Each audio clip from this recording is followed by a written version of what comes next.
This tale begins on a cold autumn morning a few years ago in the hardware store where I had been a cashier for about 1 year. That morning I was set to be the one opening the store, and as I walked towards the doors I could see a lady patiently waiting in front of them. I took the doors off the lock, whereupon she immediately walked in. "Lady, good morning, miss. Could you please tell me where I can find the plungers?" Me, "Good morning, sure can. Row number 16 on the far side, right in the middle, top shelf." The lady gave me a strange look, and walked off without saying another word. I kind of wondered why she didn't say anything after being so polite, but just shrugged and went about my business opening the store. 1 minute later, she reappeared at the register, and I went over to scan her out. Me, as I'm scanning her out, "That was fast." "Lady, yeah, holy sh/t, that was exactly where you said it was. I thought you were pulling my leg because you were so specific. Do you know the location of every item in this store?" Me, "More or less, yeah." "Lady, how much do they pay you?" "They should pay you more." Me, laughing, "Yeah, they should. Here's your receipt, ma'am." "Lady, thank you. Have a wonderful rest of the day." Me, "You too." And that concludes the most pleasant conversation I ever had working that job.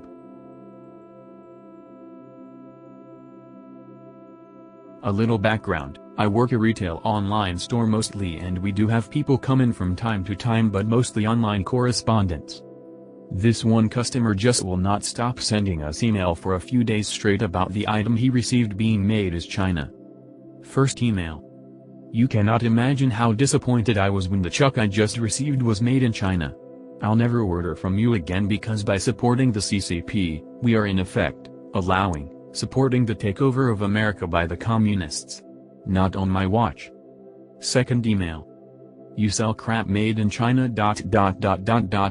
I'll never buy from you again. Third email. And was I ever disappointed? The chuck was made in China. So that means, you are supporting the CCP. Never again will I buy crap from you. Oh, what did I do with the chuck? I put it in my vise and cut it in two, then melted it down in my forge. You could have at least been honest and stated the crap was made in China. But oh no, you'd rather support the CCP than be honest. Never again will I order anything from you, and I'll let my friends know as well. My boss told him. Hi Ken. Yes, many of our items are made in China and many of your items as well. If you have any of the following items, they all have made in China parts as well as assembled there too. Nails, screws, TV, cable box, phone, computer, wallet, watch, clothes, iPad, tablets, food, car and many other things. Might as well become a nudist and be nomadic if you don't want to support the CCP at all. Live under a rock and you might never hear about China ever again. But do your research before being so bluntly rude and disrespectful in an email. We don't need your business, but you could have at the very least kept a professional manner instead of telling us you melted down the chuck. You just wasted your own money. Best regards. Owner. EDA, the store I worked at was more or less a sort of discount store. We had our own generic brands and cheaper prices than a regular big box retailer. I hope this gives more insight to how much she bought. End edit. So I worked at a rather popular chain retail store for a little bit. My mom got me the job since she also works there, still, as a manager. This happened earlier this year, right before closing, and it was only me and a co-worker on register. A normal, slow night. Two elderly ladies come up with a full cart each. My co-worker gets one lady and I get the other. I greet her kindly and ask if she has a rewards card. Unfortunately, I cannot remember if she did or not. I start ringing her. The entire time this lady is extremely passive-aggressive. Slightly rude but not enough to be directly rude back. Overall just basically tossing her soon-to-be purchases my way onto the counter. The other lady comes over to her once she's done and they start chatting. We'll call her the smaller lady from now on. It seemed as if they were solely complaining about everything. The smaller lady asks her friend if they should get this baby playmat sort of thing. She asked me to check the price, so I did, $30. Oh, no. No way. That's too much for this thing. Never mind, I don't want it. So I put it in our throwback cart and continued to ring.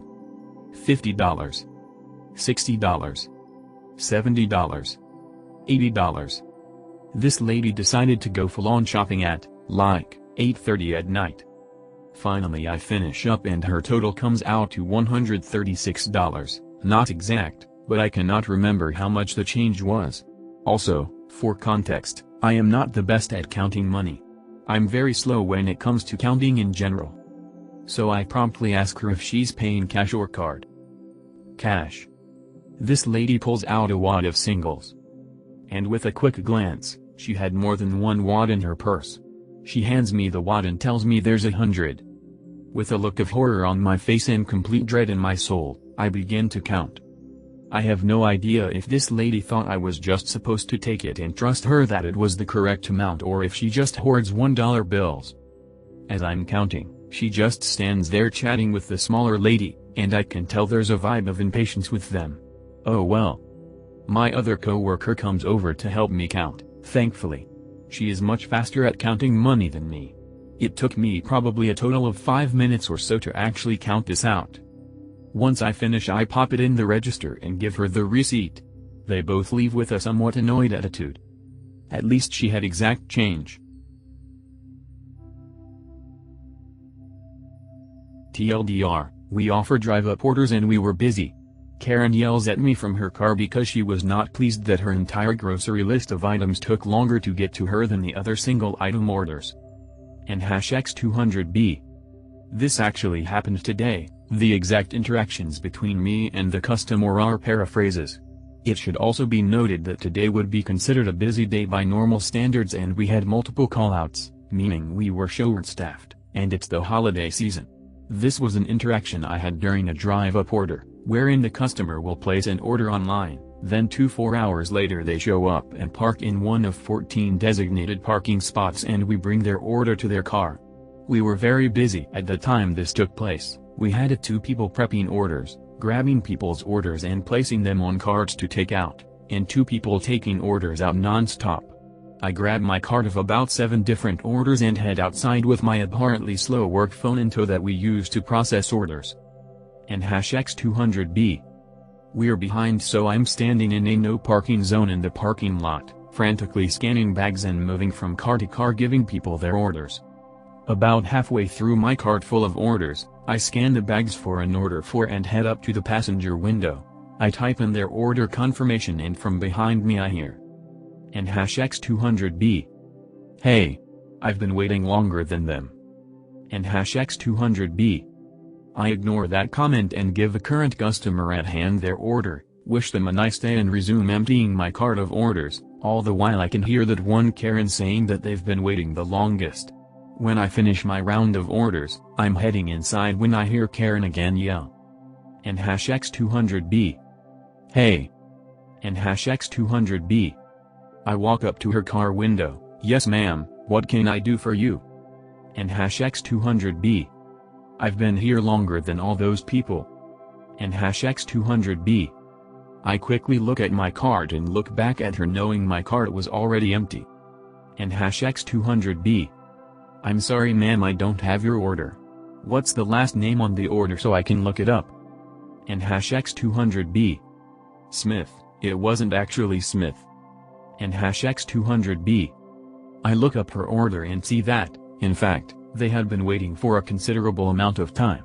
She'd been waiting 10 minutes, but there was 8 or so people who were there had been waiting for similar amounts of time and I was just trying to complete as many orders as possible. I walkie the other people up front, "Yo, who's got the order for Smith?" And #X200B. My supervisor over walkie, "It's on cart 4. All the orders on cart 4 are here." And #X200B. I look back at her and say I'll be right back with your order. And #X200B. I head back inside, grab the cart with her order and 3 other orders, and head back out to the parking lot. I get to the no parking zone and purposely reserve her order for last, not only because she was being pissy, but because the other orders I had on my cart were only single item orders, making them faster to complete whereas she had a full grocery list of items. And #X200B. I get to her and know I'm in for the worst, I scan the items in her order and walk up to her car window. And #X200B. Is this how you treat your customers? Do you not give her people their orders in the order that they come in? This is ridiculous. Blah blah blah. And #X200B. We do our best, ma'am, but we're very busy right now. We're also short-staffed today, so we're doing the best that we can. I'm sorry that you've had to wait so long. And #X200B. Grumble grumble /. And #X200B. She was driving a truck, so I asked, do you want your stuff in the bed or the back seat? And #X200B. Backseat's fine. And #X200B. I silently load her stuff into her backseat and wish her a good day.